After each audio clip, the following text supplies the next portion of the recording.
मित्रांनो, महाराष्ट्र इमारत व बांधकाम कल्याणकारी मंडळाकडून बांधकामावरच्या पहिल्या 2 पाल्यांना स्कॉलरशिप दिली जाते. या स्कॉलरशिप संदर्भात आपल्याला एक कमेंट आलेले या ठिकाणी महाविद्यालयात शिष्यवृत्ती फॉर्म भरला आहे, त्या व्यतिरिक्त बांधकाम कामगार मंडळाची शिष्यवृत्ती मिळू शकते का? तर मित्रांनो, याचं स्पष्ट उत्तर आहे, बांधकाम कामगार मंडळाची शिष्यवृत्ती तुम्हाला मिळणार नाही.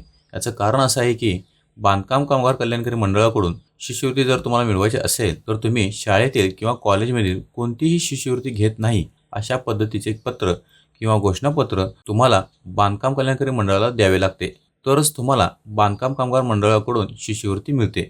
जर तुम्हाला इतर कोणतीही स्कॉलरशिप मिळत असेल तर तुम्हाला बांधकाम कल्याणकारी मंडळाकडून स्कॉलरशिप मिळणार नाही. मित्रांनो, तुम्हाला जर इतर कोणतीही स्कॉलरशिप मिळत नसेल तरच स्कॉलरशिपसाठी अर्ज करा, अन्यथा तुमचा अर्ज रिजेक्ट होऊ शकतो. तर मित्रांनो, अशाच माहितीपूर्ण शॉर्टसाठी आपल्या चॅनलला सबस्क्राईब करायला विसरू नका.